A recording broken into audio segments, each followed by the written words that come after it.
What's up guys, it's Rachel. Okay, who's Rachel you might ask? That's me.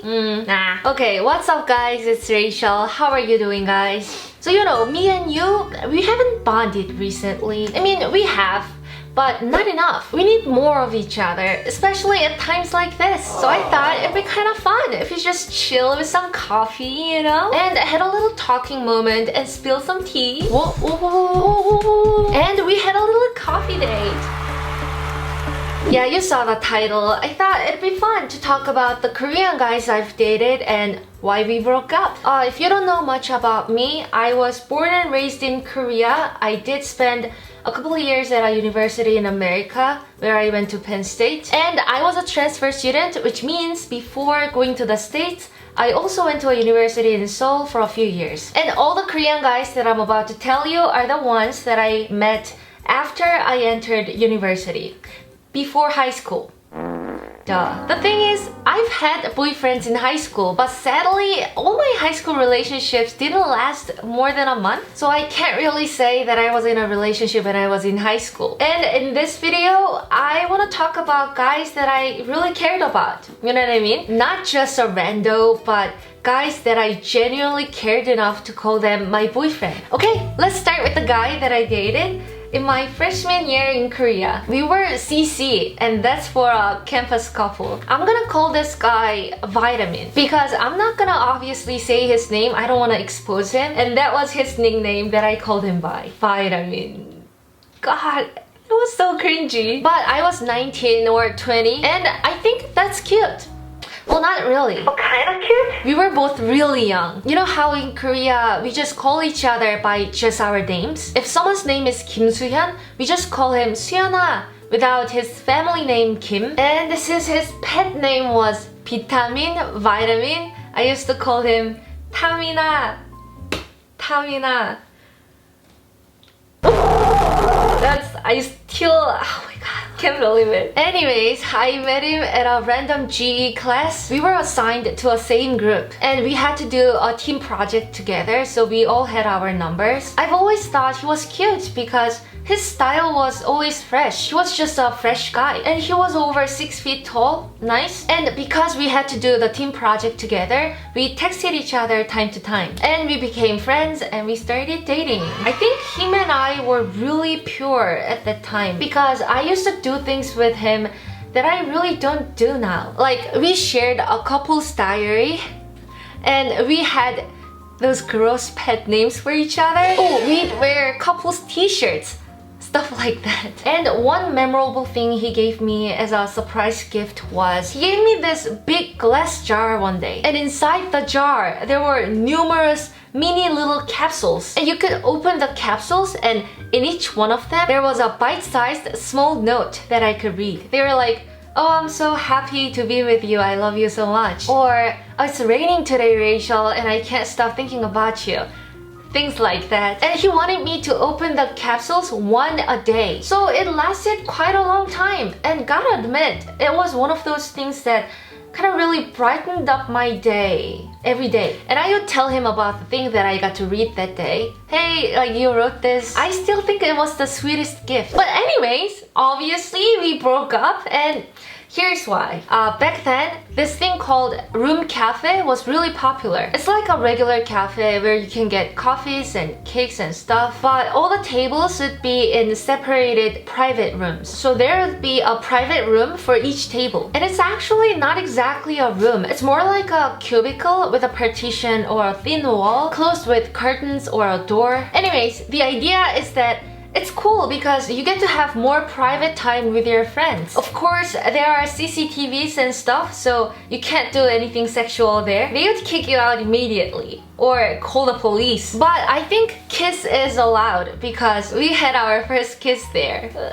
It was cute. I liked it. But I was really young and I hadn't had any sexual experiences, so I think I was nervous and I wasn't definitely ready for anything more. And when I realized he started to suggest to hang out at the room cafe constantly, way too often, like almost every time, as if that is the only place we could go, we could hang out. I don't know, that just made me feel really uncomfortable. It was just too obvious to me that he's only suggesting to go there to make out with me. I think that came to me as some sort of pressure because I thought it's eventually gonna lead us to do other things. So I was uncomfortable about those stuff, and around that time we got into small fights often. And one day we had a fight at night over the phone. It was a frustrating conversation, and he said he'd come over to my house right away. And I was like, what? I used to live like an hour and a half away from the campus, and he used to live right near the school. So it was crazy that he's saying that he's coming over to see me. I mean, it was so sweet of him when he walked me back to my place after our dates, but when we were super upset in the middle of a night, him saying that he's coming over to see me, that was just over the line. And to be honest, scary. And I think that was the ending. To be honest, I don't think he meant anything bad. He was just also really frustrated and wanted to talk it out with me, but I don't know. I know he was a good person and I really liked him. But I guess I was too young. Anyways, I hope he's doing well and I hope he's happy. And next, a popular kid. Some of you know this already, but I used to work as a part-time at Seoul, which is a theme park in Korea. When I was in college, I worked there as a staff on the weekends. And I used to work for full-time during summer vacations, and I spent 2 whole summers there. Anyways, in the park, I used to work in the Futureland and he used to work in the Fantasyland. She's from the Futureland and he's a boy from the Fantasyland.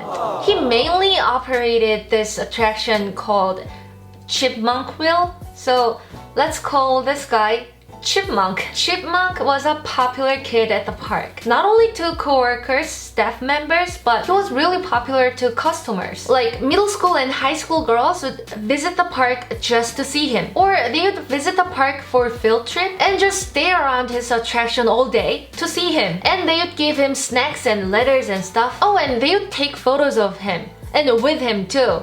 He was like a semi-idol at the park. And at that time, on Seoulland's website, there was a page that customers can give compliments to kind staff members. And he would always be mentioned multiple times a day, you know, with his pictures and everything. And it's not even about his kindness. They would write stuff like, oh, his smile is so cute. Oh, he called my name. Or he danced a bit with the music and it was awesome. Stuff like that. And you know, I'm not blind. I had a really big crush on this kid. I thought he was so cool. I loved working at the park. It was so much fun, but this kid made it so much more fun. And of course, you best believe I tried my best to be noticed by him because, you know, got a crush, like gotta be close to him at all times, obviously. Yeah, it can be a lot. And by some miracles, we actually got to talk time to time. And we became close and started dating. But as I actually started to get to know him as his girlfriend, not as a random co-worker far away, I realized his real personality was a lot different from what I thought he would be like. You know what I mean? I don't know. I always thought he'd be a person who's always fun, confident, and has high energy all the time. But when he was not working at the park, he was actually really calm and quiet. He was more of an introverted person. And there is nothing wrong with that, obviously, but he was almost a different person. There was a huge gap between his real personality and his performance at work. He said, all the things that I see from him at the park are just a version of him that he shows for the job. And then I had a moment of realization. An epiphany. I realized that the person that I had a huge crush on was the idea of him, not the real him who's in front of me. So it was no one's fault. We didn't really click once we officially started dating. Him and I didn't last for a long time as a couple, but we stayed as good friends. And he was actually a really cool guy, regardless of the version he shows at the moment. And after him, of course, I try not to see people with the idea that I created about them, but I try to see them for who they really are. I think I learned a lot from the chipmunk guy. Okay, my camera died. Next, I'm gonna call this guy Confucianism, or Confucius. I met him at another G class at the university. I took that class by myself because basically that class was just for the credits. It was prerequisite. So I sat by myself at the class, and one day I received a note from behind and it said, "Can I borrow your eraser?" And I was like, who has an eraser these days? I use pens. Actually, a pen. I carry one pen. So I wrote back, "I'm sorry, I don't have any." And he wrote back, "Oh, then can I get your number instead?" And this was when I actually really looked at him. And maybe because the note was super cute, or because he was really a good-looking guy, I gave him my number and we texted a bit and ended up dating. I liked him a lot. He was one of those guys who's really goal-oriented. And his social media was all about it. He used to post those inspirational quotes with his selfies all the time. He told me that he used to be overrated when he was younger, and he challenged himself to go on a diet, and then now he's taking care of himself, working out regularly and working on his confidence. Respect. But you know what? It seemed to me that he was already super confident, and to be honest, a little bit full of himself. Like, I get it, but tone it down a notch, you know what I mean? But that's okay, you know, self-love. That's endearing. Problem with him was he actually believed that men are superior than women. No joke, he actually believed that. And that's why I call him Confucianism. He was okay when we were hanging out, we got along pretty well, but it started to become a real issue when he went abroad to study. We started doing LDR. And this is when I realized that I can't. I am not built for long distance relationship. It just doesn't work for me. We argued a lot over little things and it was so stressful. And whenever we have a small argument, he'd actually tell me stuff like, "You should listen to me because I'm a man," or "Man is the sky and woman is the ground." What? And of course, I'm gonna say what I'm gonna say. Shut the fuck up and listen. It was really frustrating with him because it felt like I was talking to a wall, because it seemed like he's not able to comprehend what I say with his little brain. He was just not capable of that. And one day he called me and said, "You're too strong, you're too feisty, and your opinions are too strong, and I don't like that in a woman." And he broke up with me. And not too long after, he started dating another girl. I actually found that out on his social media, and yep, I stalked him for a bit on the internet. But yeah, man, he moved on really fast. I actually don't know what to say about him. His mindset is really old and his value system is obsolete. It's just shocking to find out that this type of person still exists in this era. Well, I was sad that he dumped me, but I actually think he was doing me a favor, because it was never gonna work out. So hey, Confucianism, I hope you're happy. I'm not really curious about what you're up to, but I hope you are doing well if you're watching this. I don't think he's watching it though. And wow, I've been talking quite a while. Okay, lastly, I'm gonna talk about this guy. Let's call him the chess guy. I met him after I came back from the US. Not gonna talk about who I dated in the States because this video is about Korean guys. So anyways, I was not a student anymore. We both worked from Monday to Friday. It felt like an adult relationship. I was more mature and he was really smart. He was a nerdy guy, but I liked that about him too. He knew about lots of interesting stuff in depth. I liked talking to him because I enjoyed how deep our conversation could go. I liked how he could challenge me intellectually.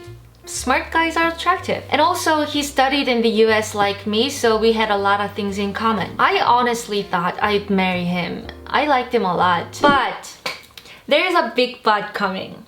Of course, he was a very competitive person. He took himself very seriously and he couldn't stand losing. He's the one who made me realize that I don't really go well with the guy who has too much pride. I like a guy who can be comfortable with himself even when he's not better than me at something. So here's what happened. One day, we decided to play a chess game. Cool. I'm not good at it. I'm nowhere near being great at the game. But I know the rules, so game on, let's go. I tried my best and with some luck, I won. And you should have seen the look on his face. I actually genuinely hurt his feelings. He just couldn't take it. He really wanted to start a new game immediately, so badly. So we did, and I lost at the second game. And you'd not believe what he said to me. Ah, I knew it! You were getting a bit cocky there. I let you win first, but see? This is our real difference. You actually thought you could beat me? Well, I don't know if I did a good impression on him or not, but the point is, he was really salty. He was so mean about it. Basically, he was saying, you can't be better than me. Obviously, we didn't break up over some stupid chess games, but that was definitely one of the things about him that made me realize that that is a really big turnoff and not a good color on a boyfriend material. I get that he's a smart person, but I want someone for my partner that can respect me as a person. He also taught me a very important lesson too, I guess. Don't be an asshole. No one likes a smart ass. I liked him a lot, and I hope he's happy now because I cared a lot about him. But he was just... that was a lot to take. I definitely want a relationship where me and my partner both can respect each other. So that's why I call him the chess guy, and he's in the past. So yeah, those are the guys that I dated in the past. If you like this video, let me know in the comments down below. I'll make part 2 because there are more guys that I can talk about. Of course, I'm not making this video to generalize Korean guys, and so hope you could just take this video as my personal experience because obviously every guy is different. Okay, hope you enjoyed this video, and if you did, please give it a big thumbs up, share it with your friends, and I'll see you guys in the next one. Peace out, love you, and goodbye.